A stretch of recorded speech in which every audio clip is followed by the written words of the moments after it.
नमस्कार दोस्तों। आज की कहानी है माँ जी यह मेरा ससुराल है कि नर्सिंग होम। अरे मम्मी जी, कल सुबह कितने बजे निकलना है? बड़ी भाभी के बच्चे का जन्मदिन की पार्टी है। बहू, सुबह सुबह ही निकलेंगे, ठीक 7 बजे। तेरे ननद की गाड़ी आएगी, 4 घंटे का रास्ता है। कल बर्थडे पार्टी है और हम घर के लोग हैं, थोड़ा जल्दी पहुंचना पड़ेगा। तू 5 बजे उठ जाना, समझी? और सुन, रात को ही रास्ते के लिए मठरी, नमकीन और कचौड़ियाँ बना लेना। तुलका बोली, मम्मी जी मैं सुबह ही बना दूंगी, ताजा रहेगा। सास रुक्मणी जी सख्त लहजे में बोली, नहीं नहीं, रात को ही सब बना लो, सुबह बस पैक करना रहेगा। लेकिन मम्मी जी, मैं बहुत थक गई हूँ। बहू हो तो इतना तो करना ही पड़ेगा। हम सफर पर जा रहे हैं, कोई पिकनिक नहीं मनाने जा रहे हैं। ठीक है मम्मी जी। तुलका रसोई की तरफ बड़बड़ाते हुए गई। घूमने का शौक सबको है, सैर सपाटे का मजा सब लेंगे, नंदे भी, मम्मी जी भी, लेकिन चूल्हा चौका, थाली पतीला और पेट भरने की पूरी जिम्मेदारी चुपचाप मेरे ही कंधों पर लाद दी जाती है। सफर सबका है, पर थकान और बोझ सिर्फ मेरा नसीब बन जाता है। करीब रात के 1 बजे सारा काम निपटा कर तुलका अपने कमरे में गई। बस यही सोच कर लेटी, सुबह 5 बजे उठना है और बड़ी भाभी के घर जाना है। लेकिन जैसे ही भोर की हल्की रोशनी में उसकी आंख खुली, पूरा घर खाली, कमरे, रसोई, बरामदा, हर जगह सन्नाटा। तुलका घबरा गई। उसने पूरा घर छान मारा, पर सासू माँ कहीं नहीं थी और उनका बैग भी नहीं था। तभी दिमाग में बिजली सी कौंधी। लगता है भोर के 4 बजे ही सासू माँ अपनी दोनों बेटियों के साथ चोरी छिपे बड़ी बहू के घर निकल गई, मुझे बेवकूफ बनाकर। खुद पार्टी में मौज मस्ती करने चली गई और मेरे हिस्से घर की चौकीदारी और बीमार ससुर की सेवा। गुस्से में उसका दिमाग खराब हो गया। वह तेज कदमों से बेडरूम की तरफ गई और अपने पति को झकझोर कर उठाया। तुलका जहर उगलते हुए बोली, देखा तुम्हारी माँ क्या गुल खिलाती है। अपनी दोनों बेटियों के साथ निकल गई और मुझे छोड़ गई, जैसे मैं कोई नौकरानी हूँ इस घर की। सौरभ ने आंख मसलते हुए बिना उसकी तरफ देखे कहा, झुंझलाकर, अरे सुबह सुबह ही शुरू हो गई तुम। चली गई तो क्या हुआ, तुम बेवजह बात का बतंगड़ बना रही हो। तुलका, बतंगड़?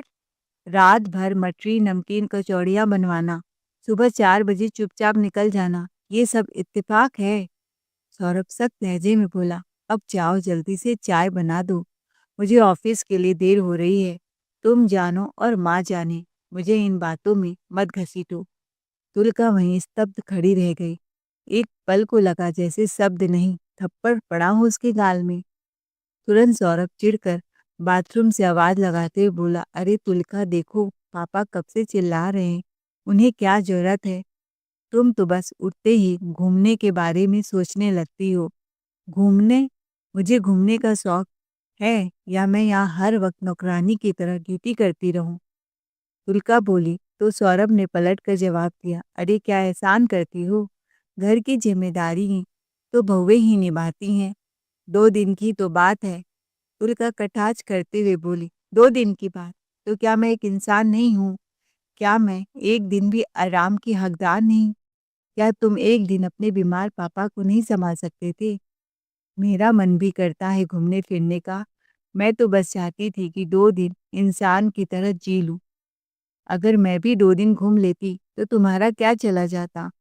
कहते हुए सीधे ससुर जी के कमरे की ओर बढ़ गई। सबसे पहले उसने चाय गर्म पानी दिया। तभी अचानक से मोबाइल बज उठा। उल्का ने गुस्से में मोबाइल उठाया।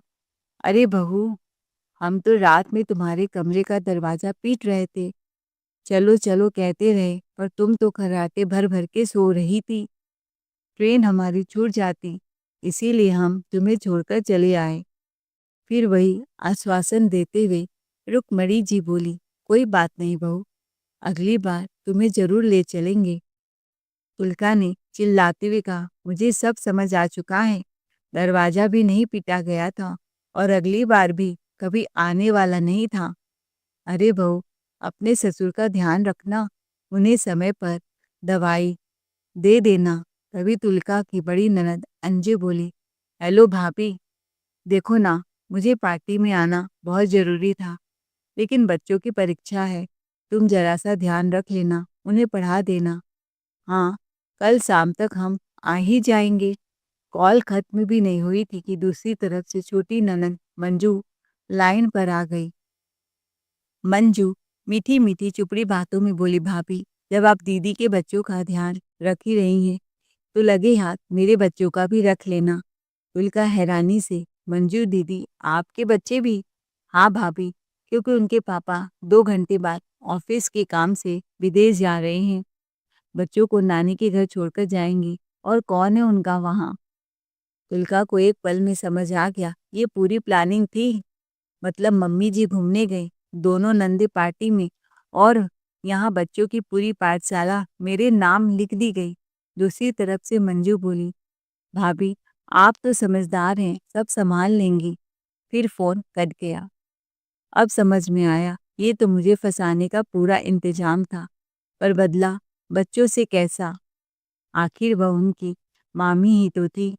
ननद से नाराजगी थी, पर बच्चों से उसका क्या हिसाब? वह खुद भी तो एक माँ थी, 6 महीने के बच्चों की। खैर, शाम होते होते चारों बच्चे नानी के घर पहुंच चुके थे। घर जो सुबह तक शांत था, अब किसी मिनी मेले से कम नहीं लग रहा था। उस मेले की अकेली मजदूर थी बेचारी तुलिका। एक तरफ बीमार ससुर जी, दूसरी तरफ 4-4 बच्चे, और गोद में उसका अपना दूध मुहा बच्चा, जिसे उसने अभी अभी डायपर पहनाया ही था। तभी एक बच्चा उछलता हुआ खाना टेबल से गिरा दिया। खाना गर्म था, उसका हाथ जल गया। तुलका घबरा कर बोली, चैन से बैठने मत दे रहा मामी को। दूसरा बच्चा रोते हुए बोला, मामी, मामी, मुझे पिज्जा चाहिए। ससुर जी भी लड़खड़ाते हुए आवाज में बोले, बहू, जरा मेरे लिए दलिया बना दे, पेट में जलन हो रही है। तुलिका का सिर चकरा गया।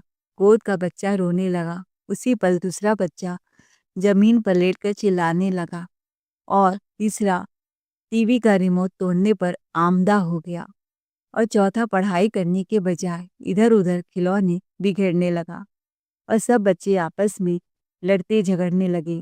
पलंग पर कोई उछलता तो कोई किसी का बाल खींचता। तुलका खुद से बुदबुदाते हुए, हे भगवान, मैं बहू हूँ कि आया, या फिर कोई मशीन? वह कभी गैस की तरफ दौड़ती, कभी बच्चे को गोद में उठाती, कभी ससुर जी को संभालती। पसीने से उसका दुपट्टा भीग चुका था, पैर हाथ कांप रहे थे, और आंखों के सामने अंधेरा सा छाने लगा। तभी अंजू का बेटा, जो अब तक चुपचाप कोने में बैठा था, अचानक खड़ा हुआ। उसकी आंखों में शरारत नहीं, कुछ और ही था। वह धीरे धीरे रसोई की तरफ बढ़ा, जहाँ गैस जल रही थी। कुकर में दलिया खौल रहा था, और तुलिका का सारा ध्यान रोते बच्चों को संभालने में उलझा हुआ था। अगले ही क्षण उसने खौलते कुकर की सीटी पर हाथ रख दिया। तेज जलन के साथ उस बच्चे की चीख घर में गूंज उठी। तुलिका घबरा कर दौड़ी, बच्चे को सीने से लगाया, और बिना एक पल गवाए उसके जले हाथ पर तुरंत मरहम पट्टी कर दी। 3 दिन बीत चुके थे, और उसका मन घबराहट से भर उठा। वह बार बार बुदबुदाती, हे भगवान, ये कैसी नई आफत आ गई है।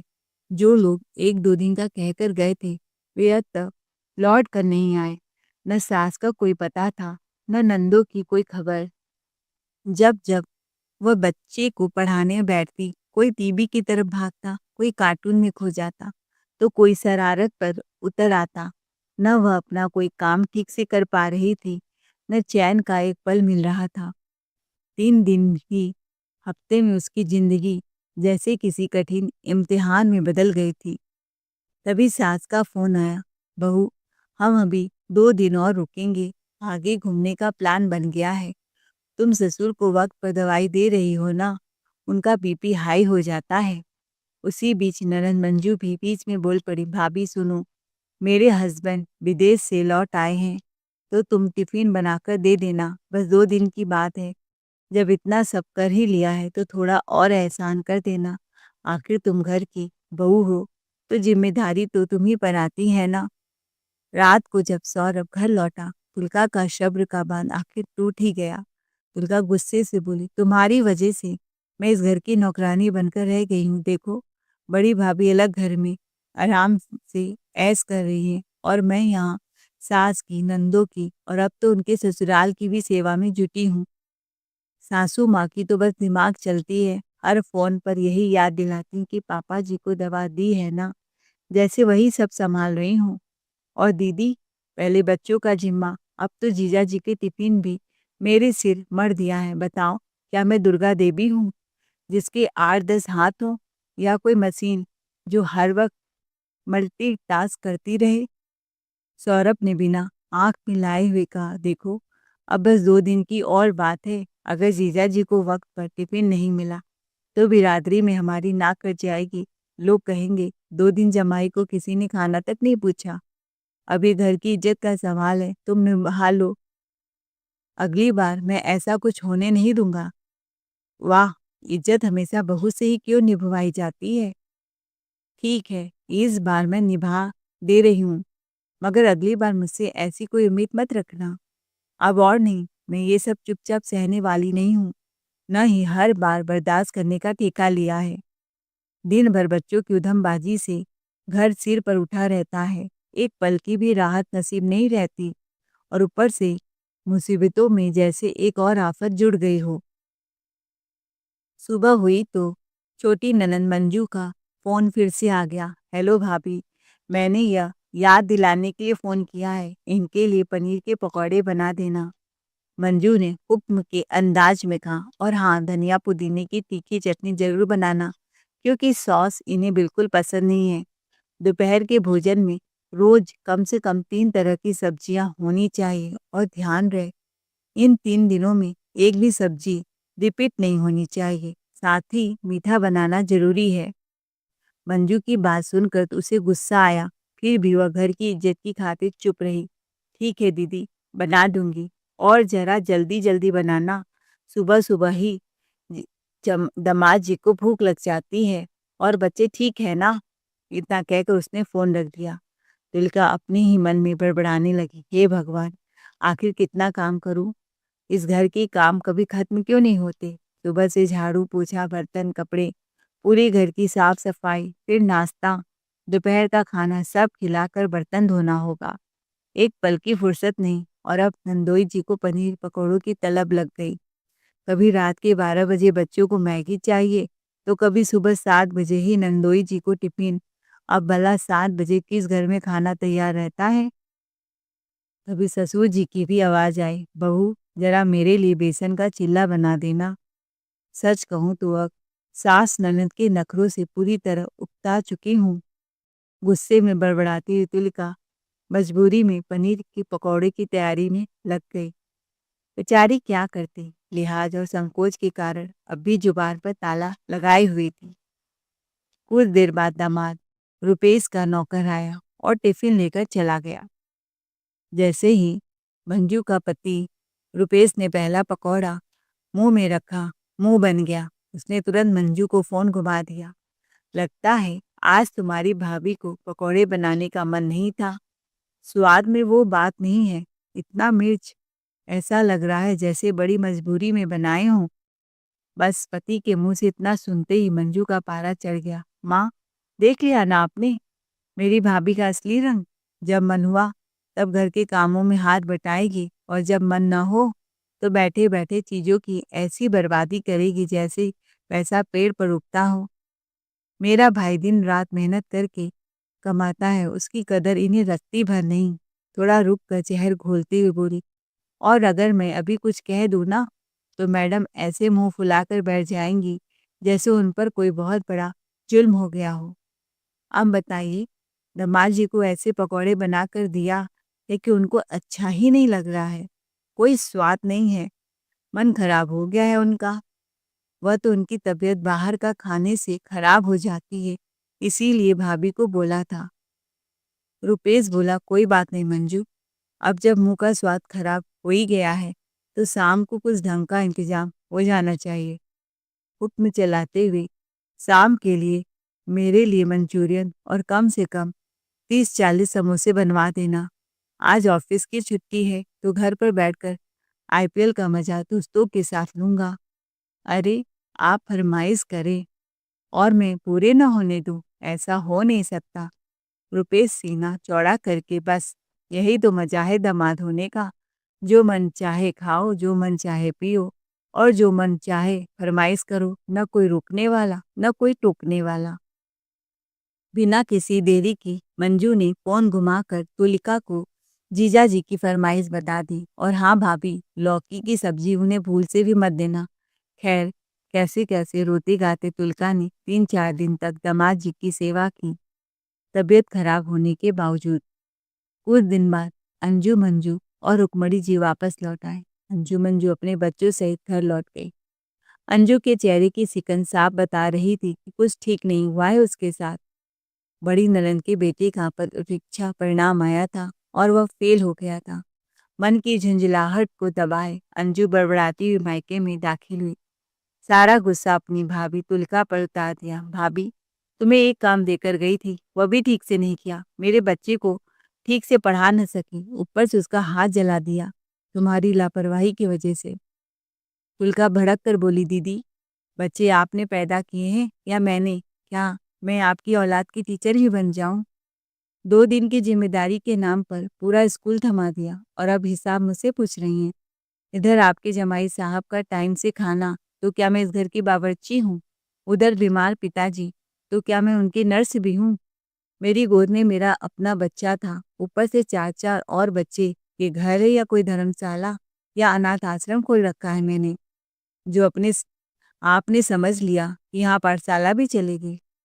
बच्चे का हाथ जल गया, दर्द मुझे भी हुआ, पर गलती मेरी नहीं, आपकी बेपरवाही थी, जो बच्चों को सामान समझकर छोड़ गई।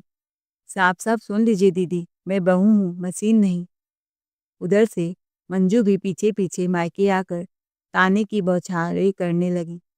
3 दिन मेरे हस्बैंड को खाना दिया था भाभी आपने। इतना बोरिंग खाना तो अस्पताल में भी नहीं मिलता। लौकी की सब्जी, दोपहर में भी लौकी, रात में भी वही लौकी, मतलब सब्जी नहीं, रिप्ले मोड चला दिया था आपने। आपको पता है ना, उन्हें उबली उबली सब्जियां बिल्कुल पसंद नहीं। पिताजी के लिए जो बनाया वही प्लेट उठाकर मेरे हस्बैंड को थमा दिया। तो क्या करूं दीदी, मेरे पास टाइम ही नहीं था देखने का। ऊपर से मेरी तबीयत भी खराब थी। आगे से ना, अपनी जिम्मेदारी आप खुद उठाइए। अपना घर, अपना आदमी, अपनी अपनी सेवा खुद कीजिए। हर बार फ्री की बावर्ची मुझे मत समझना। सास रुक्मणी जी गुर्राने लगी, बहू जरा जुबान संभाल कर, अब तो तू कुछ ज्यादा ही बोलने लगी है। कौन सी बहुएं घर की जिम्मेदारी नहीं निभाती, जरा मुझे गिना कर बता। हमारे जमाने में बहुएं बोलती नहीं थी, बस सिर झुकाकर सब सह लेती थी। मेरी दोनों बेटियां बेचारी घर में नहीं थी, इसीलिए तुझसे कहा था 3-4 दिन घर संभाल ले, पर तुझसे वो भी नहीं हो पाया। ऊपर से उल्टा मुंह चलाने लगी है, जैसे इस घर पर कोई एहसान कर रही हो। अगर इतना ही बोझ लग रहा है, ये घर तो बता दे साफ साफ, हम भी जान लें किस मिट्टी की बहू लाई हूँ। याद रख, इस घर में बहू की जिम्मेदारी होती है, बहस करने का हक नहीं होता उन्हें। इतना सुनते ही तुलिका का सर टूट गया। आंखों में आग और दिल ने अपमान समेटे वह बिना एक शब्द बोले अपने कमरे में चली गई। तुलिका के दिल में एक ही सवाल गूंज रहा था, इतना सब कुछ करने के बाद भी अगर एहसान नहीं तो कम से कम इंसान तो समझती मुझे, पर नहीं, यहाँ तो उल्टा उसी पर ही उंगलियां उठाई जा रही थी। उस पर तुलिका ने मन ही मन कसम खा ली, अब इनका एक भी काम नहीं करूंगी, ना बिना कही सेवा, ना बेवजह कुर्बानी, ना मुफ्त की जिम्मेदारी उठाऊंगी। वह बस एक मौके की तलाश में थी, एक ऐसा मौका जहाँ हिसाब पूरा पूरा चुकाया जाए, नखरे भी उठाओ और जूते भी खाओ। अब हद पार हो चुकी थी। हर रोज का तांडव, हर बात पर हुक्म, हर काम में अपमान, अब और नहीं। अब बारी थी चुपचाप सहने की नहीं, चुपचाप वार करने की। समय जिसकी वह तलाश कर रही थी, आखिरकार एक दिन वही समय खुद चलकर उसके सामने आ खड़ा हुआ। 1 हफ्ते बाद नए साल की पार्टी थी। ढोल नगारों की गूंज, उत्सव की चहल पहल, गोवा घूमने की तैयारियां, नाच गाना और लगातार खींचती सेल्फियां।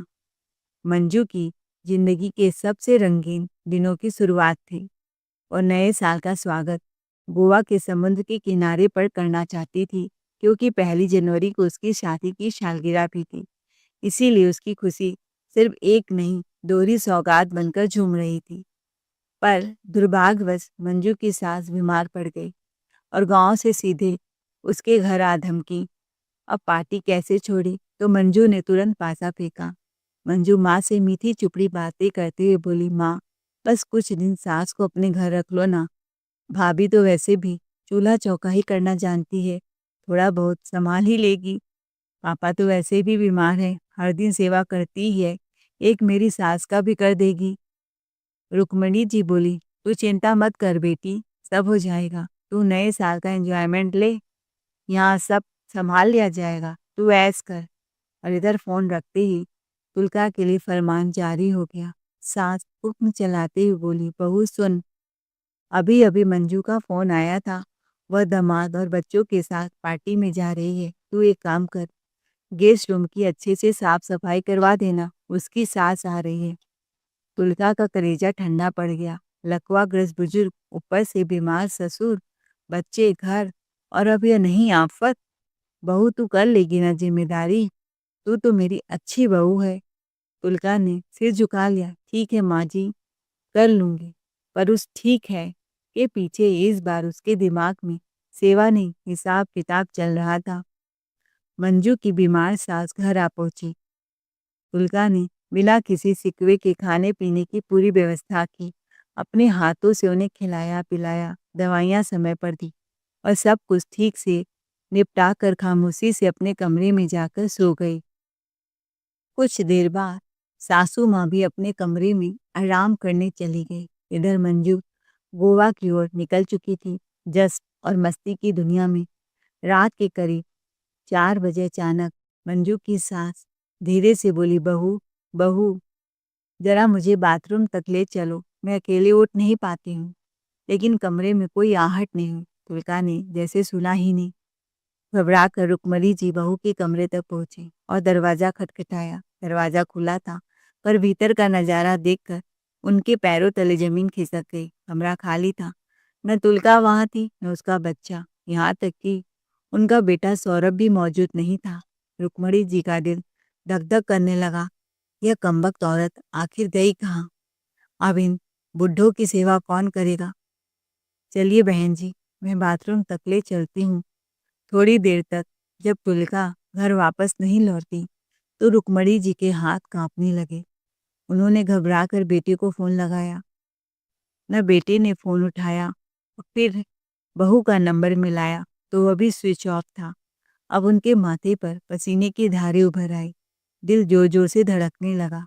एक ही ख्याल दिमाग में गूंज रहा था, अब खाना मुझे ही बनाना पड़ेगा, इनका मल मूत्र मुझे साफ करना पड़ेगा। छी। उसी समय गांव से रुक्मणी जी की ननद नंदोई भी आ गए।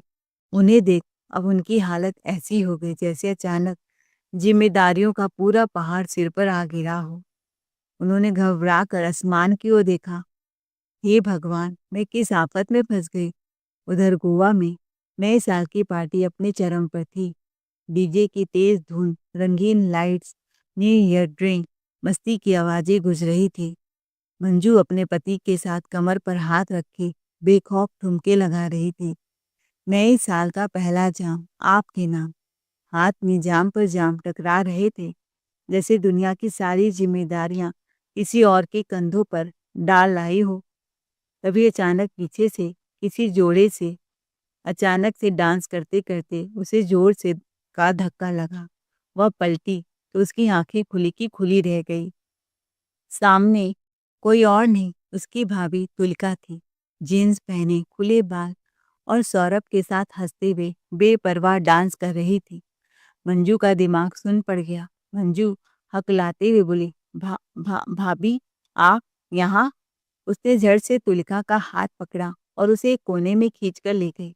मंजू गुस्से में फुसफुसाते हुए बोली, तुम यहाँ पार्टी कर रही हो, घर की जिम्मेदारी छोड़कर यहाँ बेशर्मों की तरह डांस कर रही हो, तुम्हें शर्म नहीं आ रही है? भाभी, तो मेरी सास की सेवा कौन कर रहा है? तुलिका की आंखों में इस बार कोई डर नहीं था। दीदी, आप अपनी जिम्मेदारी छोड़ के किसी और के ऊपर डालकर यहाँ डांस कर रही हैं, आपको शर्म नहीं आ रही है? तो मुझे क्यों आएगी? नए साल की पार्टी आप ही मना सकती हैं क्या? मैं नहीं। मेरी ज़िंदगी में क्या सिर्फ़ सेवा शब्द पर गिरवी रख दी गई है? तभी सौरभ भी आगे आया। तुम दोनों बहनों को माँ ने ज़रूरत से ज़्यादा छूट दे रखी है, इसीलिए आज सिर पर चढ़ गई हो। हमारी भी अपनी ज़िंदगी है, अपनी पर्सनल लाइफ़ है। मैं माँ से सवाल-जवाब नहीं करता। इसका मतलब यह नहीं कि मुझे अपनी पत्नी का दर्द दिखाई नहीं देता। वह तुम्हारी सास है, सेवा करो या उन्हें वृद्धाश्रम भेजो, यह तुम्हारा फैसला है। हमने अपने घर को नर्सिंग होम नहीं बना रखा है। पुलका ने मंजू की आंखों में देखते हुए आखिरी वार किया। बहुत सेवा करके देख ली दीदी, आपके पति और बच्चों की। अब मैं ना सहने वाली बहू हूँ, ना चुप रहने वाली कठपुतली। अब किसी की मनमानी मेरी जिंदगी तय नहीं करेगी। सौरभ बोला, दीदी मुझे सब पता है। ये जो तुम्हें अचानक सासू माँ की तबीयत की इतनी फिक्र जगी है ना, वो प्यार नहीं, वसीयत का डर है। तुम्हें सास की सेवा से ज्यादा उनके दस्तखत की चिंता है, इसीलिए उन्हें हमारे घर पटक गई। सोच कर की सेवा देखेंगी तो वसीयत तुम्हारे नाम लिख दी जाएगी। पर अब तुम्हारी जेठानी के नाम वो सब करेंगी, पर हमें क्या लेना देना? कहते हुए अपनी पत्नी तुलिका के हाथ पकड़कर डांस करने डीजे फ्लोर पर चला गया। डीजे की आवाज तेज थी, लेकिन उस पल मंजू को अपने दिल की धड़कन सबसे ज्यादा सुनाई दे रही थी। उसे सच में डर लगने लगा, कहीं माँ जी सारी वसीयत। नहीं नहीं, वह तुरंत अपने घर वापस चली गई। उधर गोवा की चमक दमक से दूर सुबह से रुक्मणी जी का हाल बेहाल था। कभी किचन में खड़ी होकर खाली गैस देखती तो कभी दवाइयों की शीशी हाथ में लेकर घबरा कर बैठ जाती। न बहू थी, न बेटा, न कोई सहारा। दोपहर होते होते भूख, थकान और बेबसी तीनों एक साथ टूट पड़ी। ऊपर से ननंद नंदोई की भी आव भगत भी करनी पड़ रही थी। उनकी सांस फूल गई सेवा करते करते। रुक्मणी जी खुद से बड़बड़ाते हुए बोली, हे भगवान, आज समझ में आया बहू क्या क्या संभालती थी। इतना आसान नहीं है जिसे हम रोज हुक्म देते रहें। उनकी आंखों में आंसू बहने लगे, क्योंकि काम करने की आदत नहीं थी और उनका उम्र भी हो गया था। तभी थोड़ी ही देर में मंजू को घर लौटते देख रुक्मणी जी की आंखें भर आई। मंजू बोली, माँ, मैं अपनी सास को वापस ले जाना चाहती हूँ और तुम्हारी बहू वहाँ गोवा में मस्ती कर रही है, वो भी जींस पहनकर। तुम्हारा नाक कटवा दिया। आप घर में घुसने मत देना, तब उसकी अगली ठिकानी आएगी। रुक्मणी जी भर्राई आवाज में बोली, नहीं, बहू वहाँ मस्ती नहीं कर रही। वह वही कर रही है जो उसे बहुत पहले कर लेना चाहिए था, अपने लिए जीना। हमने उसे बहुत सताया है। आज समझ में आ रहा है कि किसी का दर्द तभी समझ आता है जब वही बोझ अपने कंधों पर आ गिरे।